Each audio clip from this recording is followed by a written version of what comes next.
गोविंद जी कहते हैं हिंदुत्व यानी क्या? देश की कलेक्टिव स्मृति का परिपाक। वो क्या है? 5 बातें नमूने के तौर पे बताता हूं। पहला, सभी उपासना पद्धतियों से उसी परमात्मा की प्राप्ति होती है, यह विश्वास। दूसरा, एक ही सत्य सभी जड़ चेतन में अनुस्यूत है। Same consciousness permeates in all animate and inanimate matter, जो हमें भगवद गीता में भगवान कृष्ण भी बोल के गए हैं कि चींटी से लेकर पहाड़ तक मैं हूं। तीसरा, मातृत्व के गुण होने के कारण महिला यानी नारी का समाज में विशेष आदर। चौथा, मनुष्य प्रकृति का विजेता नहीं, प्रकृति का अंग है। इसी कारण हम प्रकृति के संरक्षण और संवर्धन की बात करते हैं। और पांचवा, खाओ पियो और मर जाओ, यही जीवन का अंतिम उद्देश्य नहीं है, इससे ऊपर भी जीवन का एक उद्देश्य है।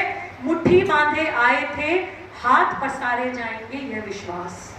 जो इन 5 बातों को मानता है वो हिंदू है।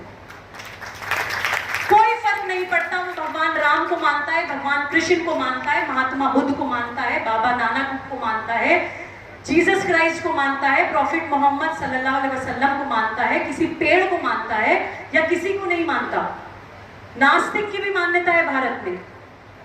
Hindu is a Commonwealth of all modes of worship.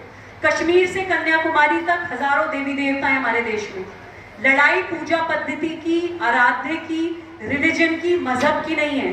लड़ाई 5 मूल्यों को बचाने की है, क्योंकि आप घर जाके सोचिएगा कि इन 5 मूल्यों से हमें विश्व की सभी समस्याओं का समाधान मिल रहा है। ग्लोबल वार्मिंग, क्लाइमेटिक चेंज, बाजारवाद, बीमारियां, महिलाओं के प्रति अपराध, अलगाववाद, कट्टरवाद, आतंकवाद, एक देश दूसरे देश से लड़ रहा है, आर्म्स एंड एम्यूनिशंस, बड़ी बड़ी माफियाज काम कर रही हैं। इन सब प्रॉब्लम का सॉल्यूशन इस 5 मूल्यों में है।